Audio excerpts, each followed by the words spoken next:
Guys, welcome to back my channel Ranju Singh fame में आप सबका स्वागत है गाइस। तो गाइस, नेहा सिंह राठौर पे बहुत सारी सोशल मीडिया पे खबरें चल रही हैं और बहुत सारी ऐसी खबरें हैं कि बिल्कुल जायज है। जैसे कि इनका काम है, ये कहती है कि ये लोक गायिका है, सिर्फ भोजपुरी में गाने को सिर्फ या किसी भी अपने लोकल लैंग्वेज में गाने को लोक गायिका नहीं कहते हैं। उस माध्यम से जो आप बताना चाहते हैं वो चीजें काउंट होती है, वो चीजें समझी जाती है कि आप क्या कहना चाहते हो। आप पीएम मोदी पे बोलते हो, बहुत अच्छी बात है। आप बीजेपी पे भी बोलती हो, कुछ हद तक वो भी सही है।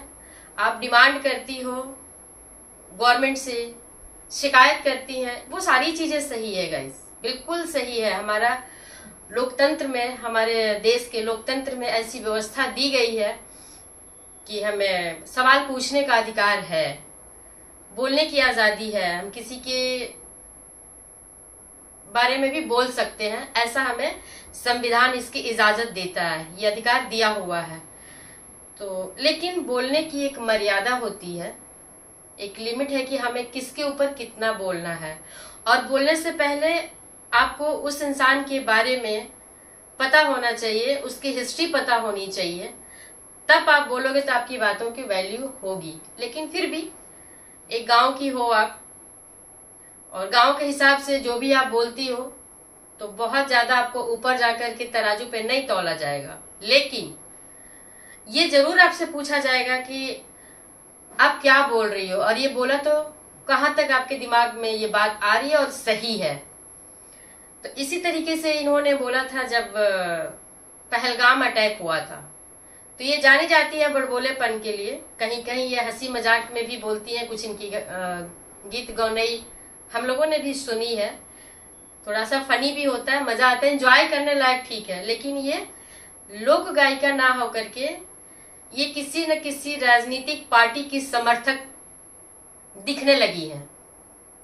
अब ये किसी अदर पार्टी, किसी एक पार्टी की, जिसको बोल सकते हैं कि जो हमारी प्रेजेंट गवर्नमेंट है उसके अपोजिट जितने भी पार्टियां हैं, जितने भी लोग हैं, उनके समर्थन में है और हमारी प्रेजेंट गवर्नमेंट के खिलाफ है। ये भी जायज है, इनका राइट है, बोल सकती है, ये भी है।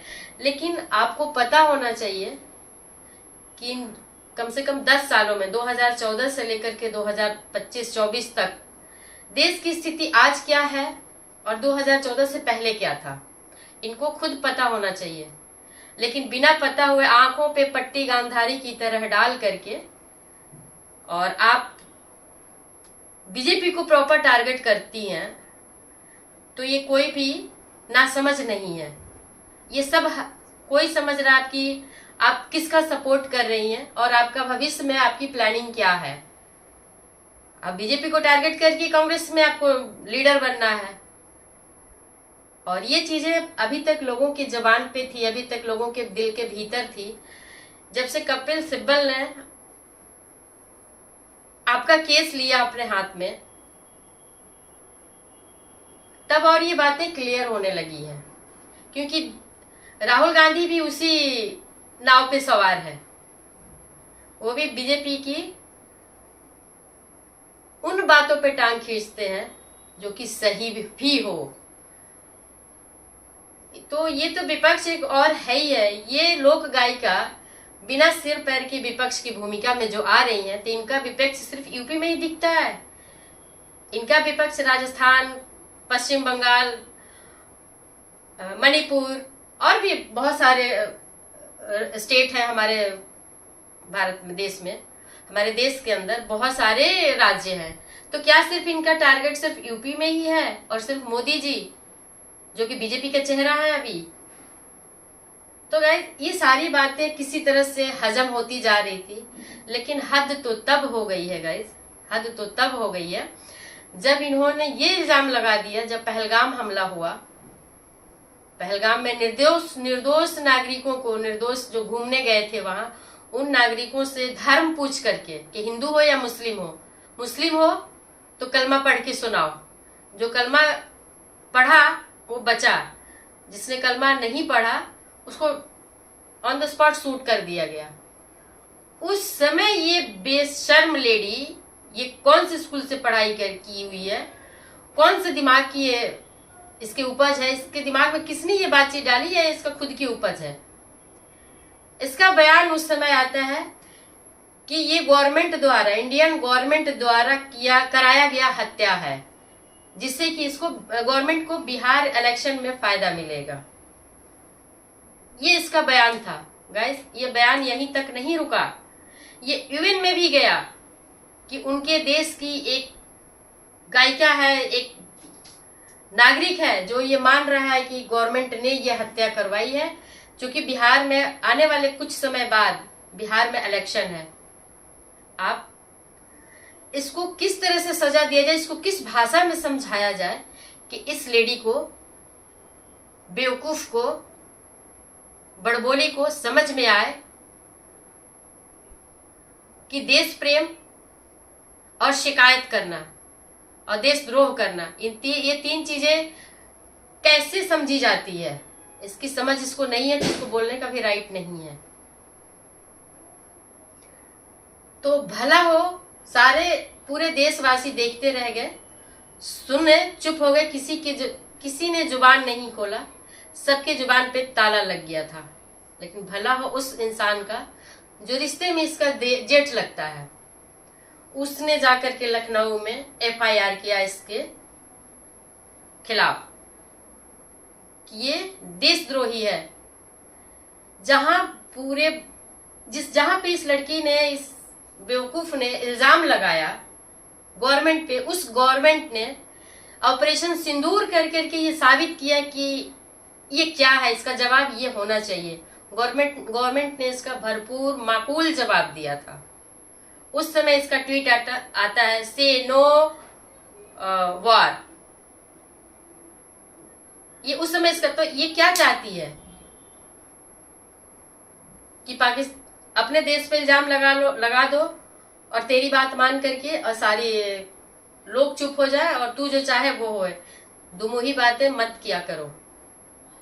ऐसे लोगों के सोशल मीडिया प्लेटफॉर्म पे उनको देखिए, सोशल मीडिया पे हम लोग सभी लोग हैं, हमारा बहुत बड़ा पावर नहीं है। एक पावर है कि उसके कमेंट बॉक्स में जा करके उसकी सारी छीछा लेदर जिसको बोलते हैं न करना, उसके मुंह पे मारने वाला काम है कमेंट के थ्रू।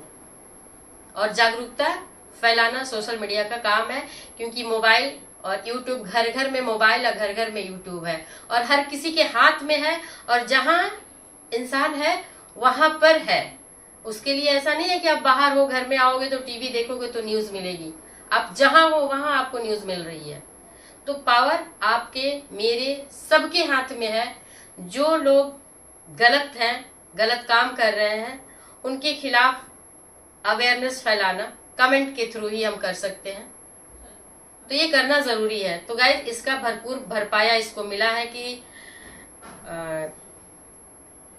इलाहाबाद हाई कोर्ट ने इसके एफआईआर को खारिज करने के लिए इसने लगाया था याचिका, उसको खारिज किया।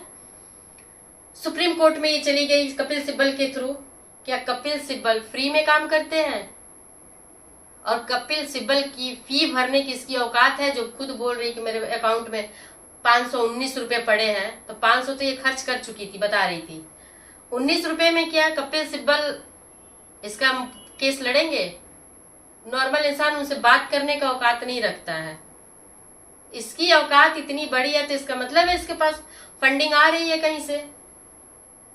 चचा लोग इसको फंडिंग कर रहे हैं। तो इसका एक ही इलाज है कि इसको इंडिया की नागरिकता इसकी खत्म की जाए और इसको पाकिस्तान प्रेम है तो अपने प्रेमी के पास भेज दिया जाए। और यही इसी को नहीं, जिसको अपने देश से प्रेम नहीं है, पाकिस्तान से प्रेम है, उन सबको एक जहाज बुक करके और ऐसे सभी लोगों को चुन करके और पहुंचा देना चाहिए। ऐसे गद्दारों की हमारे देश में जरूरत नहीं। और बहुत सारे यूट्यूबर भी ऐसे हैं जो कि देश के खिलाफ काम कर रहे हैं। गवर्नमेंट ने अभी ऑपरेशन सिंदूर के बाद बहुत सारी कार्रवाइयां की हैं। तो गाइस, अपने बाहर के दुश्मनों से निपटना फिर भी आसान है, और वो आसान कर दिखाया था, जो कि सामने प्रूफ है हमारे देश की वायुसेना ने। विश्व ने, पूरी दुनिया ने देखा हमारे देश की ताकत, वायुसेना की ताकत वो पूरे विश्व ने देखा है। तो बाहर से तो हम मुंह तोड़ जवाब दे सकते हैं, पूरा भूगोल से मिटा सकते हैं, इतनी क्षमता है हमारे पास। लेकिन इन घर के अंदर, देश के अंदर बैठे हुए गद्दारों का इलाज होना बहुत जरूरी है। जब तक घर के अंदर के गद्दारों का इलाज नहीं होगा, देश सुरक्षित नहीं रहेगा। ऐसे ऐसे बिल से निकलते रहेंगे। तो सुप्रीम कोर्ट ने और कोर्ट ने हमारे बहुत अच्छा निर्णय लिया है। और इसी के साथ नहीं, जो भी इस तरह के उस बयानबाजी में लिप्त पाए जाते हैं और FIR होता है, तो उम्मीद करती हूँ कि हमारा कोर्ट इसी तरह से सख्त फैसले लेगा। और इसको ट्रायल के लिए भेज दिया गया है कि जाओ, तुम सुप्रीम कोर्ट में जरूरत नहीं है, आप जाइए हाई कोर्ट से निचली अदालत में जाइए और ट्रायल को फेस कीजिए। इसकी हालत खराब है। अगर सही जवाब नहीं दे पाई, सही से प्रूफ नहीं कर पाई, तो इसका जेल जाना तय है। तो गाइज वेट करते हैं हम, और भी कोई न्यूज आती है तो आपको देते हैं। और वो बंदे की मुझे पिक मिल गई है, अभय सिंह निर्भीक की, जिन्होंने FIR किया हुआ इसके खिलाफ। तो मैं थंबनेल में उनकी पिक भी लगा दूंगी। तो बाय बाय गाइज, मिलते हैं नेक्स्ट ब्लॉग में। और वीडियो आपको अच्छी लगी हो तो लाइक, कमेंट एंड सब्सक्राइब जरूर कीजिए। और इसी के साथ मैं अपने वीडियो का आज का एंड करती हूँ। और सभी देशवासियों को, जितने भी लोग व्यूवर्स होंगे, उन सब को मेरी साइड से, मेरी तरफ से दिवाली की बहुत सारी शुभकामनाएं। आप सबको दिवाली की बहुत सारी शुभकामनाएं। दिवाली आपकी बहुत अच्छी